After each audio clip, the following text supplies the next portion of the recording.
Hello বন্ধুরা, কি খবর সকলের? আশা করি সবাই ভালো আছেন ও সুস্থ আছেন। আজকের ভিডিওতে আমি একটা এমন বিষয় নিয়ে কথা বলবো, যা এখনও ভারতের অনেক মানুষের মধ্যে আলোচনা হচ্ছে।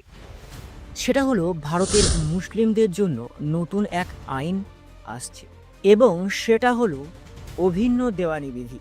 হ্যাঁ, ইউসিসি, হয়তো আপনি এই বিষয়টা আগেই শুনেছেন, কিন্তু আসলে কি জানেন এটা মুসলিম সমাজের জন্য কিভাবে কাজ করবে? কিন্তু পুরো দেশে এটা বাস্তবায়িত হবে কিনা সেটা এখনো নিশ্চিত নয়। তাই আমি আজ আলোচনা করব, এটা কি মুসলিমদের জন্য সত্যি উপকারী হবে। খুব সোজা ভাষায় আমি যদি আপনাদের বলি, এই আইন অনুযায়ী বিবাহ, তালাক, সম্পত্তি, উত্তরাধিকার, এই সব বিষয় নিয়ে সবাইকে একই নিয়ম অনুসরণ করতে হবে। এর মানে কোনো এক ধর্ম বা সম্প্রদায়ের জন্য আলাদা আইন থাকবে না, ঠিক সবার জন্য এই নিয়ম হবে। ভারতবর্ষে বিভিন্ন ধর্মের মানুষের নানা ধরনের বিশ্বাস এবং রীতি রয়েছে, কিন্তু এই আইন বলছে যে সবাইকে একভাবে আইন মেনে চলতে হবে। এখন এই আইনটি প্রথম কার্যকর হয়েছে উত্তরাখণ্ড রাজ্যে। তো আপনার মনে হয়তো প্রশ্ন ওঠে, এটা মুসলিমদের জন্য কি ভালো হবে, নাকি তাদের ধর্মীয় স্বাধীনতায় হস্তক্ষেপ করবে? এখন কথা হলো, ঠিক মুসলিম সমাজের মধ্যে অনেকেই এই নতুন আইনের বিরুদ্ধে। তারা মনে করছে যে এই আইন মুসলিমদের শরিয়া আইন, যেটি তাদের ধর্মীয় রীতি এবং আইন অনুসরণ করার সুযোগ দেয়, সে সম্পর্কে সমস্যার সৃষ্টি করবে। অনেক মুসলিম মনে করছেন এই আইন তাদের ব্যক্তিগত জীবন এবং ধর্মীয় আচরণ বাধা দেবে, যেমন তাদের তালাক, বিয়ে এবং মোহর এই পরিবর্তিত হতে পারে। আর মুসলিম সমাজে এগুলি একটি বড় অংশ মনে করেন।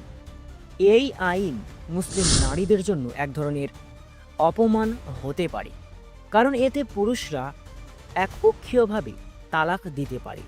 এখন যারা এই আইনটির সমর্থক, তারা বলছেন বা দাবি করছেন এটা আসলে লিঙ্গ সমতা এবং ন্যায্যতা প্রতিষ্ঠিত করার জন্য একটি বড় পদক্ষেপ।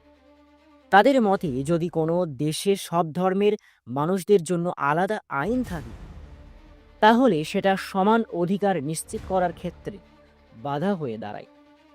এদের মতে দেশের প্রতিটি নাগরিকের জন্য এক ধরনের নিয়ম থাকা উচিত, যাতে ধর্ম, জাতি, ভাষা কিছুই বিবেচনা না করা হয়। তারা বলছেন এই আইন মুসলিম মহিলাদের জন্য ভালো হবে, কারণ তাদের জন্য তালাকের বিধি বদলে যাবে, আর তারা যে কোনো পুরুষের সিদ্ধান্তের ওপর নির্ভর করবে না। তবে এখানে কিছু বিতর্কও আছে, কারণ অনেক মুসলিম মনে করে এতে তাদের ধর্মীয় স্বাধীনতা ক্ষতিগ্রস্ত হতে পারে। এখন ঠিক উত্তরাখণ্ডে তো এই আইনটি কার্যকর হয়েছে, আর সেখানে মুসলিম মহিলাদের জন্য অনেক সুবিধা আসতে পারে, যেমন তালাকের ক্ষেত্রে তারা আর পুরুষদের একপক্ষীয় সিদ্ধান্তের শিকার হবে না। তবে এখন প্রশ্ন উঠেছে, যদি এই আইন পুরো দেশে চলে আসে তাহলে কি হবে? এটা এখনও নিশ্চিত নয়, কারণ উত্তরাখণ্ডে এটা প্রথমবারের মতো বাস্তবায়িত হয়েছে। কিন্তু যদি এটি অন্যান্য রাজ্যগুলিতেও চালু হয়, তাহলে দেশের মুসলিমদের জন্য এর কি প্রভাব পড়বে? তবে এটা যে মুসলিম মহিলাদের জীবনে কিছু পরিবর্তন আনবে তা নিশ্চিত। এখন আমি আপনাদের কাছে একটা গুরুত্বপূর্ণ বিষয় তুলে ধরতে চাই। আমরা যখন সমাজ বা আইন নিয়ে কথা বলি, তখন আমাদের উচিত মায়ের প্রতি সম্মান এবং শ্রদ্ধা রাখা। আমাদের সমাজে মা একমাত্র ব্যক্তি যিনি আমাদের সব কিছু শিখিয়ে দেন, আমাদের জন্য সব কিছু ত্যাগ করে। মা ছাড়া আমাদের জীবনে কোনো কিছুই সম্ভব হয় না। তাহলে যখন আমরা কোনো আইন বা সিদ্ধান্ত নিয়ে কথা বলি, তখন আমাদের উচিত মাকে সম্মান করা, কারণ মা যেমন আমাদের জীবনের প্রথম শিক্ষক, তেমনি আমাদের সমাজের ভালো মন্দ নিয়ে সিদ্ধান্ত নেওয়ার আগে আমাদের উচিত তার মতামত শোনা।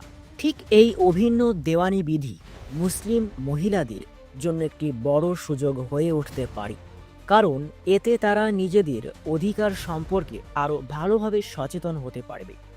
তবে এটি একদিকে যেমন মুসলিম মহিলাদের জন্য সুবিধা আনতে পারে, তেমনি কিছু মুসলিমদের জন্য এটি ধর্মীয় স্বাধীনতার বিষয়ে প্রশ্ন তুলতে পারে।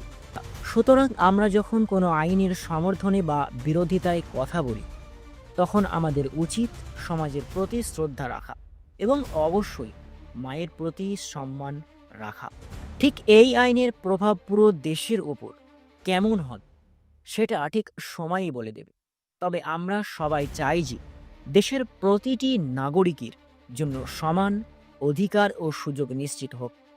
এটা একমাত্র সম্ভব যদি আমরা সবাই একে অপরকে সম্মান করি, আমাদের জীবনধারার মধ্যে সমতা এবং ন্যায্যতা প্রতিষ্ঠা করি। তাহলে এই ভিডিওটি দেখে আপনার কি ধারণা হলো? আপনি কি মনে করেন, এই আইন মুসলিম সমাজের জন্য ভালো হবে, না এটা তাদের ধর্মীয় স্বাধীনতার ওপর আঘাত করবে? দয়া করে কমেন্টে আপনার মতামত জানান।